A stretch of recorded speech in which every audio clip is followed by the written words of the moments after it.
Hello everyone, welcome to learning chemistry YouTube channel, जिसमें हम लोग थर्मोडायनेमिक्स के टॉपिक को कंटिन्यू करेंगे। और जैसे कि मैंने आपसे कहा था लास्ट लेक्चर में कि आज हम लोग कुछ ट्रिक्स की बात करेंगे जो किससे रिलेटेड है, हेस लॉ से। तो ये चीज़ मैं आपको with the help of numerical समझा रही हूँ। न्यूमेरिकल के साथ साथ ट्रिक भी बताऊँगी ताकि कैलकुलेशन करने में प्रॉब्लम ना हो जब आप जेईई और नीट का एग्ज़ाम दे रहे हो। ठीक है, so coming to the first question. First question कह रहा है find the enthalpy of reaction. आपको इस पर्टिकुलर रिएक्शन का एंथैल्पी बतानी है। ठीक है, एंथैल्पी चेंज कितना आ रहा है। और क्वेश्चन में आपको एंथैल्पी ऑफ फॉर्मेशन गिवन है C2H6 का, CO2 का और H2O का। That is -20 kilo calorie, -90 kilo calorie and -70 kilo calorie. So अगर मैं बात कर रही हूँ एंथैल्पी ऑफ फॉर्मेशन की, तो एंथैल्पी ऑफ फॉर्मेशन क्या कहता है, कितनी अमाउंट ऑफ हीट रिलीज हो रही है या कितनी अमाउंट ऑफ हीट एब्जॉर्ब हो रही है जब 1 मोल कंपाउंड बन रहा है अपने कॉन्स्टिट्यूएंट एलिमेंट से, जो कौन से स्टेट में है, फ्री और नेचुरल स्टेट में। क्लियर है। तो क्वेश्चन में अगर आप ध्यान से देखो तो इस पर्टिकुलर रिएक्शन के लिए डेल्टा H की वैल्यू पूछ रहे हैं। दूसरी चीज़, आपको एंथैल्पी ऑफ फॉर्मेशन गिवन है C2H6, CO2 और H2O की, लेकिन आपको 3 इक्वेशन नहीं गिवन है। बेसिकली हमें करना क्या है, हमें पहले एंथैल्पी ऑफ फॉर्मेशन जो कंपाउंड है वो बनाना पड़ेगा, मतलब हमें 3 इक्वेशन बनानी पड़ेगी और फिर हमें उस 3 इक्वेशन से इस पर्टिकुलर इक्वेशन को बनाना पड़ेगा।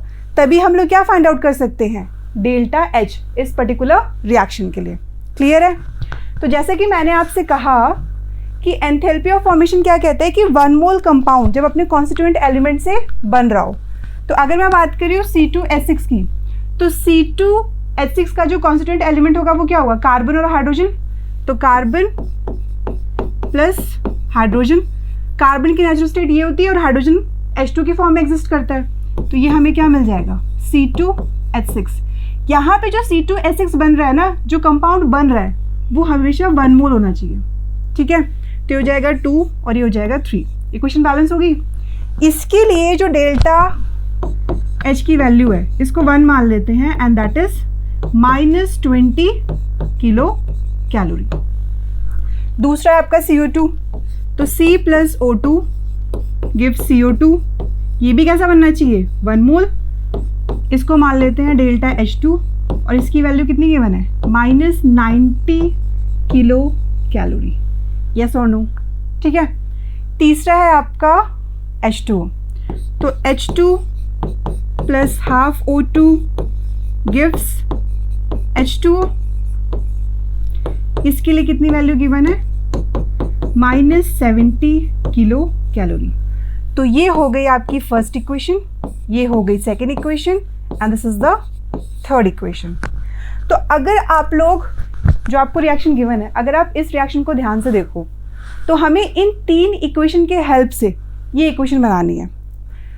तो पहले हम देखते हैं कि रिएक्टेंट की साइड कौन सी वैल्यू है और प्रोडक्ट की साइड कौन सी वैल्यू है। क्लियर है। तो यहाँ पर अगर देखा जाए तो C2H6 यहाँ पे प्रोडक्ट की साइड और यहाँ पे क्या है, रिएक्टेंट की साइड। तो हम क्या करेंगे, इस इक्वेशन को माइनस कर देंगे, -1 से मल्टीप्लाई कर दो पूरी इक्वेशन को। ठीक है। दूसरा हमारे पास क्या है, 2 CO2 है और यहाँ पे कितना है, 1 CO2। तो क्या करेंगे, इस पूरी रिएक्शन को 2 से मल्टीप्लाई कर देंगे। क्लियर है। यहाँ पे कितना है, 3H2O और यहाँ पे 1H2O। तो इस पूरी रिएक्शन को 3 से मल्टीप्लाई कर दो। इतना समझ में आ गया। ठीक है। मैं ये वैल्यूज़ मिटा रही हूँ क्योंकि ये वैल्यूज़ ऑलरेडी लिखी हुई हैं। बेसिकली हमें करना क्या है, minus of first +2 into second, ये जो आपकी सेकेंड इक्वेशन है, +3 इंटू थर्ड। अगर ये कंफ्यूजन क्रिएट कर रहा है ना तो इसको इस तरीके से लिख लो, जस्ट अ सेकेंड। इसको लिख लो फर्स्ट, इसको लिख लो सेकेंड और इसको लिख लो थर्ड। तो ये हमारा हो जाएगा, this will become minus of first +2 into second +3 into third. Clear है। अब रिएक्टेंट के साइड जितनी वैल्यूज़ है ना पहले उनको पुट करो, उसके बाद प्रोडक्ट के साइड जितनी वैल्यूज़ है फिर उनको पुट करते हैं। तो ये आ जाएगा आपका -2C -3H2, ठीक है, +2C +2O2।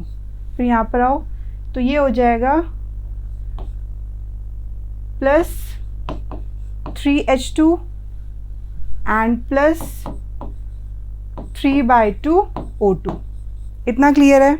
Gives -C2H6 and this is +2CO2 and +3H2O।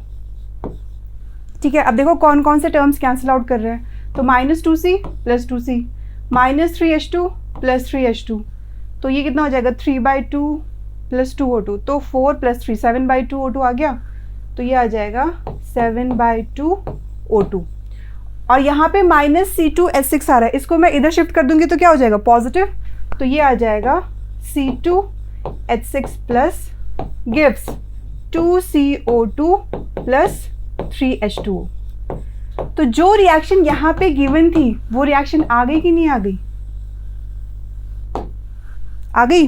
अब जो चीज़ हमने रिएक्शंस के साथ करी है ना, वही चीज़ हमें इन वैल्यूज़ के साथ भी करनी है। ये जो हीट ऑफ फॉर्मेशन, जो एंथैल्पी ऑफ फॉर्मेशन की जो वैल्यू गिवन है, वही चीज़ हम इसके साथ भी करेंगे। तो जो हमारी डेल्टा एच की वैल्यू आएगी that will be -ΔH1 + 2ΔH2 and +3 ΔH3। That is, ये है आपका ΔH1, ये है ΔH2 और ये है ΔH3। तो ये आ जाएगा -20 + 2 -90 + 3 -70। So +20 -180 and -210. तो -180 + 20 that will be -160 and -210. So -160 and -210 0. So this is -370 kilocalorie.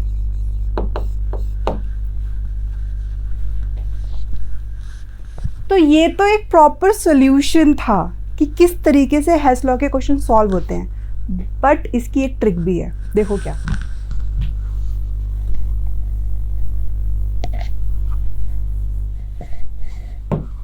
अगर मैं यहाँ पे बात कर रही हूँ ट्रिक की, तो क्वेश्चन में अगर आपको क्वेश्चन में एंथैल्पी ऑफ फॉर्मेशन की वैल्यू गिवन हो और आपसे किसी पर्टिकुलर रिएक्शन के लिए डेल्टा एच की वैल्यू पूछ रहा है, तो हम लोग डेल्टा एच की वैल्यू कैसे फाइंड आउट करते हैं? That is HP minus HR, that is heat of product minus heat of reactant.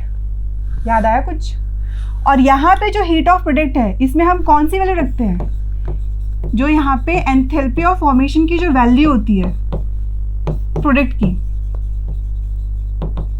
Product की एंथैल्पी ऑफ फॉर्मेशन की जितनी वैल्यूज होगी आप उसको यहाँ पे पुट कर दो, और रिएक्टेंट की एंथैल्पी ऑफ फॉर्मेशन की जितनी वैल्यूज होगी आप उसको यहाँ पे पुट कर दो। अगर मैं इस पर्टिकुलर रिएक्शन की बात करूँ तो ये क्या हो जाएगा, 2 × ΔHF of CO2 plus 3 × ΔHF of H2O minus 1 × ΔHF of C2H6 plus 7/2 × ΔHF of O2। ये तो होगा। तो CO2 की वैल्यू कितनी गिवन है? That is -90। So 2 × -90 plus 3 × H2 की कितनी गिवन है? -70 माइनस C2H6 की कितनी गिवन है? -20। अगर मैं बात करती हूँ O2 की, तो जब भी कोई कॉन्स्टिट्यूएंट एलिमेंट्स अपने फ्री स्टेट में होता है तो उसकी डेल्टा एच की वैल्यू क्या होती है? 0। सो -180 -210 एंड दिस विल बी +20। ठीक है, तो आपका आंसर कितना आ जाएगा? -370 किलो कैलोरी। बट ये फॉर्मूला आप तभी अप्लाई कर सकते हैं जब आपको एंथैल्पी ऑफ फॉर्मेशन गिवन हो क्वेश्चन में, अदरवाइज नहीं। अदरवाइज जो मेथड मैंने आपको पहले बताया था आप वही अप्लाई करेंगे। समझ में आया? तो ये शॉर्टकट तरीका है, लेकिन आपको ओवरऑल सोल्यूशन भी आना चाहिए। जब भी मैं जेईई और नीट की बात करती हूँ ना, तो अगर आपको क्वेश्चन में एंथैल्पी ऑफ फॉर्मेशन गिवन है तो आप सीधे सीधे ये शॉर्टकट वाला फॉर्मूला अप्लाई कर दो, कोई प्रॉब्लम नहीं है। With in I think with in 30 second आपका आंसर आ जाएगा। क्लियर है? नेक्स्ट, ये क्वेश्चन आपसे ये कह रहा है कि find the enthalpy of formation of acetylene. C2H2 के आपको एंथैल्पी ऑफ फॉर्मेशन की वैल्यू फाइंड आउट करनी है। एंथैल्पी ऑफ फॉर्मेशन का क्या मतलब हुआ? यहाँ पे जो एसिटिलीन बन रहा है वो कितना मोल होगा? 1 मोल होगा। एंथैल्पी ऑफ फॉर्मेशन में जो भी कंपाउंड बनता है, जो भी कंपाउंड फॉर्म होता है, उसके कितने मोल होते हैं? 1 मोल होते हैं। और किससे बनते हैं वो? अपने कॉन्स्टिट्यूएंट एलिमेंट से। तो C2H2 का जो कॉन्स्टिट्यूएंट एलिमेंट होगा वो क्या होगा? कार्बन और हाइड्रोजन। कार्बन इस फॉर्म में एग्जिस्ट करेगा और हाइड्रोजन इस फॉर्म में। तो इसके लिए वो डेल्टा H की वैल्यू पूछ रहा है। और क्वेश्चन में और क्या चीज़ें गिवन है? If enthalpy of combustion carbon H2 C2H2 इन तीनों का एंथैल्पी ऑफ कंबशन की वैल्यू गिवन है, that is -400 kilo joule, -300 kilo joule and -1300 kilo joule. तो एंथैल्पी ऑफ कंबशन क्या होता है? एंथैल्पी ऑफ कंबशन के अकॉर्डिंग कितनी अमाउंट ऑफ हीट रिलीज हो रही है, कितनी अमाउंट ऑफ हीट रिलीज हो रही है जब 1 मोल कंपाउंड कंप्लीटली कंबस्टेड हो रहा है। किसके प्रेजेंस में? एयर के प्रेजेंस में। बताया था मैंने। और इस चीज़ का हमेशा ध्यान रखना, कंबशन के केस में हमेशा हीट रिलीज होती है। क्लियर है? कोई दिक्कत तो नहीं? तो यहाँ पर पहले हम लोग क्या करेंगे? 3 इक्वेशन बनाएंगे। सो कार्बन का जब कंबशन होगा तो हमें क्या मिलेगा? CO2। ये जो कंपाउंड है ना जिसका कंबशन हो रहा है, ये आपके पास हमेशा 1 मोल होना चाहिए। और इसके लिए एंथैल्पी की वैल्यू कितनी गिवन है? -400 किलो जूल। ठीक है। नेक्स्ट, H2 का जब कंबशन होगा, मतलब जब ऑक्सीजन के साथ रिएक्शन होगी तो वो क्या बनाएगा? H2O। इसके लिए डेल्टा H2 मान लो, इसकी वैल्यू कितनी गिवन है? -300 किलो जूल। यस और नो? क्लियर है? उसके बाद C2H2, इसका जब कंबशन होता है, किसी भी हाइड्रोकार्बन का जब हम लोग कंबशन कराते हैं तो हमें क्या मिलता है? CO2 + H2O। लेकिन ये इक्वेशन बैलेंस नहीं है तो इसको बैलेंस करो। तो यहाँ पे 2 कार्बन है, ये हो जाएगा 2 एंड ऑक्सीजन 2 2 4 + 1 5, तो ये हो जाएगा 5/2। तो आपके पास 3 इक्वेशन आ गई। ठीक है। So this will be delta H1, this will be delta H2 and this will be delta H3। Clear है? इसको मैं मिटा देती हूँ ताकि हमें स्पेस मिल जाए। ठीक है। तो ये हो गई आपकी फर्स्ट इक्वेशन, ये हो गई second equation and this will be third equation. 3 equation हो गई। अब आपको इन 3 इक्वेशन को कंबाइन करके ये इक्वेशन बनानी है, that is 2C + H2 gives C2H2। अब ध्यान से देख लो कि रिएक्टेंट की साइड कौन सी वैल्यू है और प्रोडक्ट की साइड कौन सी वैल्यू है। तो हमारे पास जो कार्बन है यहाँ पर 2 है और यहाँ पे कितना है? 1। तो इस पूरी इक्वेशन को 2 से मल्टीप्लाई कर दो। ठीक है। H2 1 है तो इसको एज इट इज रहने दो। उसके बाद C2H2 वो भी 1 है, लेकिन यहाँ पे जो C2H2 है वो रिएक्टेंट के साइड है और यहाँ पे क्या है? प्रोडक्ट के साइड है। तो हम लोग क्या करेंगे? इसे -1 से मल्टीप्लाई कर देंगे। करना क्या है हमें? Basically 2 × first + second -third. ठीक है। तो रिएक्टेंट के साइड रिएक्टेंट और प्रोडक्ट के side product.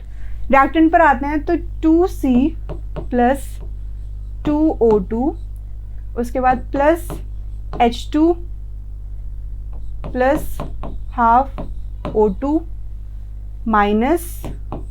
C2H2 and minus 5/2 O2 gives, ये जितनी वैल्यूज है ना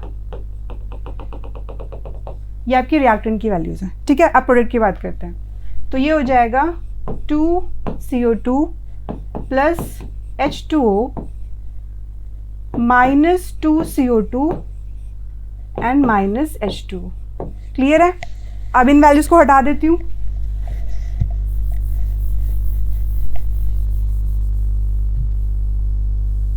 ठीक है, अब देखो क्या क्या चीज़ें कट रही हैं। तो यहाँ से तो आपका चला जाएगा, यहाँ पे देखो 2O2 है और यहाँ पे है प्लस हाफ O2। तो अगर मैं इसको ऐड ऑन करूँगी तो कितना हो जाएगा? 5/2 O2 होगा। तो ये हो जाएगा प्लस 5/2 O2 और यहाँ पे क्या है? Minus 5/2 O2। तो ये टर्म और ये टर्म कैंसिल आउट हो जाएगा, ठीक है। 2CO2 positive and 2CO2 negative, ये भी कट गया। प्लस H2O माइनस H2O, ये भी कट गया। तो हमारे पास क्या बचा? 2C plus H2 and minus C2H2 equals to 0, जिसको हम इस तरीके से लिख सकते हैं 2C plus H2 gives C2H2। आगे हमारे पास यही रिएक्शन। तो जो चीज़ हमने रिएक्शन के साथ करी वही चीज़ हम लोग एंथैल्पी के साथ भी करेंगे। तो ये हो जाएगा 2 into delta H1 plus delta H2 minus delta H3। Delta H1 कितना है? दैट विल बी माइनस 400, यहाँ से इसको 2 से मल्टीप्लाई करेंगे, and plus minus 300 minus 1300।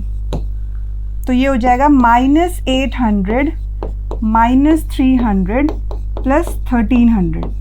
So plus 1300 and minus 1100, ये कितना आ जाएगा? Plus 200 kilo joule. यस और नो? यही तो आएगा। तो ये तो पूरा मेथड था। अब शॉर्टकट मेथड क्या है, ट्रिक क्या है?